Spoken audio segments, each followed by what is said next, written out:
Hello, and I hope this message finds you well. I wanted to talk today about something I've been doing for the past month, maybe 6 weeks or so, which is coloring mandalas. I've got one here in front of me. And this idea came to me because I was reading a book by Martha Beck called Beyond Anxiety. It's a very interesting and helpful book on anxiety. And basically, what Martha Beck says is that our typical approach to treating anxiety assumes that anxiety can be replaced with a vacuum. That is, we can get rid of the anxiety and there will be nothing underneath. And she says instead, we need to recognize that anxiety really lives in the left brain, and we live in a very left brain dominated culture. Um, a culture of thinking, planning, organization, analysis.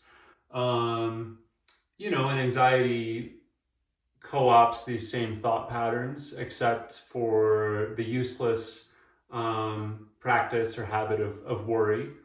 Worry and, hypothesizing sort of disastrous outcomes. And she says that instead we need to recognize that we ought to replace anxious patterns and anxious way of being with faculties that live in the right brain. And the right brain is the domain of creativity. So the book is broken up into three parts. And the first part will be very familiar to anyone who's done therapy, especially around anxiety.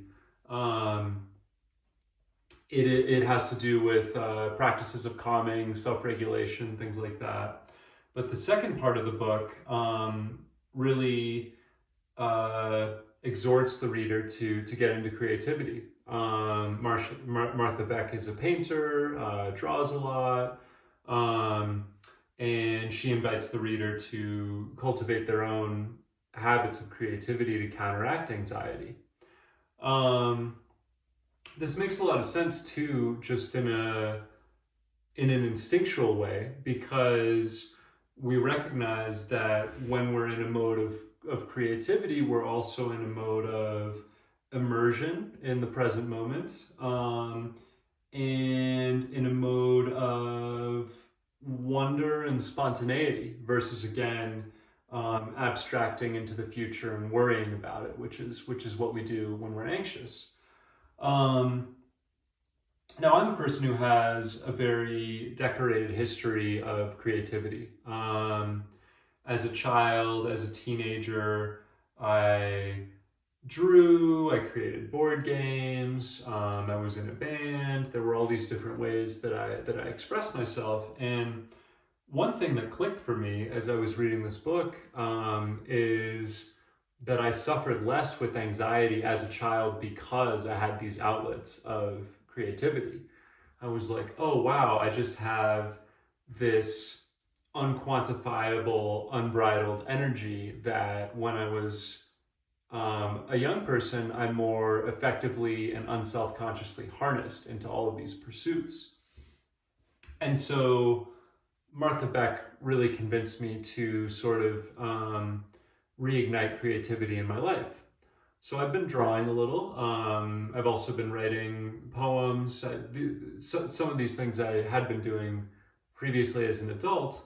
But she speaks about mandalas as something that can train or inspire these same mental habits associated with the right brain, or the same frequency associated with the right brain.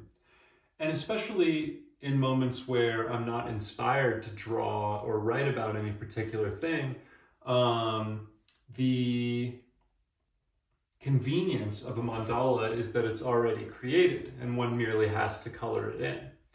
And so I found this website. It's mondaymandala.com. I'll put it in the description of this video. And you can print out hundreds of mandalas for free. They come black and white like this one, and just color them in. And I've been using colored pencil. Now, while doing this, as I was saying earlier, there's a way in which it demands the same qualities as we get from meditation, except it's not Spartan or barren in the same way as meditation is. That is to say, one is not sensorially deprived while working on a mandala. And often these days I've been coming home from work, and in the evenings I've just put some music on and I spend up to an hour just coloring one of these and listening to music. And I've had experiences through working on and looking at the mandalas as rich as peak experiences I've had through meditation. And so this has led me to reflect on some of the reasons this might be. That is, some of the reasons that these two practices might have parallel or equivalent outcomes. So I feel I've skated around this point multiple times, but I'll just say it most clearly here. One is that mandalas demand a kind of intention and attention, which is perfect or complete or fastidious. So their patterns repeat in mathematically, I was going to say fluid, but mathematically coherent ways, which is to say it's easy to make a mistake in the mandala if one is coloring carelessly. And so there can be practices of counting or geometrical recognition that come into play, where I'm like, okay, there are X number of like petals at this point in the flower, and so I'm going to alternate a certain color, and then how am I going to do the next layer in a way that corresponds to that? And especially with a limited palette, it becomes really interesting to make these creative decisions so that colors don't repeat too closely together in a way that makes it muddled. And so the colors contrast in ways that are pleasing to the eye. So we remember like the color wheel and primary and secondary colors and things like that. So it engages intellectual processes, but it's also very spontaneous and intuitive, which helps with getting away from anxiety and getting into this state of presence. So there can be a certain feeling, a certain affirmation that this is the right color for this segment of the mandala, and I don't need to justify it, actually, it just is. So I've had that sensation many times too. And as I was hinting at earlier, there are times where I've made mistakes where I, put in a color in one section that is actually incorrect given the pattern I've set up. And it's interesting, like, the state of revulsion that inspires in one, because the piece begins to take on its own life that warrants respect. And it's almost like when we drift away from that state of attention and we stray outside the bounds of the pattern that we've set up, it feels blasphemous in a way. It feels like I've done something wrong. So kind of to summarize what I was hoping to articulate in this segment of the video, I feel like mandalas inspire, or they demand, the same state of attention as meditation does, but especially for people who are fidgety or for whom meditation is too like malnourishing in a way. Mandalas, they allow us to move. It's sort of a moving meditation. And again, as Martha Beck is helping us to see, it's a creative form of meditation. It's not replacing anxiety with an absence, but replacing anxiety with the present, which is the state of wonder, the state of generativity. So I've been finding them very useful and pleasurable for those reasons. The other thing that's quite interesting and is really the impetus for this video, is why I wanted to make this video, is if people have had sort of peak experiences through meditation or any other spiritual technology, and I alluded to this earlier, these sorts of shapes are shapes which become apparent to us. So another example of something which might produce this is holotropic breathing, which I've experimented with as well.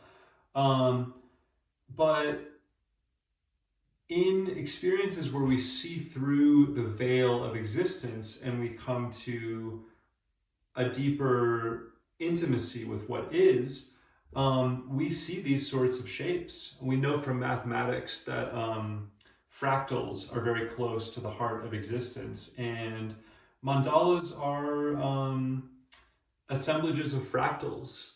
And so this is the second and more macrocosmic point as to why mandalas feel like a spiritual inroad, is that while we are engaging with them, while we are coloring them in a sense, we are paying homage to or paying respect to the code of existence, these very, very deep patterns that most of the time are hidden from the waking eye. You know, I don't see like the chemical compositions or the electrons humming or whatever in this table, but at base they are there. And those same fundamental patterns are responsible for everything else in my world, including me, including my patterns of thought. Worshipping the mandala, being with the mandala, feels like a way of retracing or again paying respect to that reality. So they're very interesting in many ways, and they're very rewarding in many ways. So again, the website is mondaymandala.com if you'd like to print out some of these for yourself for free. And the book that I mentioned is Beyond Anxiety by Martha Beck. And yeah, this whole little foray that I've been doing has helped me to remember, I would say, why monks have worked with mandalas for millennia. Yeah, they're just another way of being in touch with what is how it feels to me. So thank you very much for listening, and I hope you have a blessed day. Goodbye.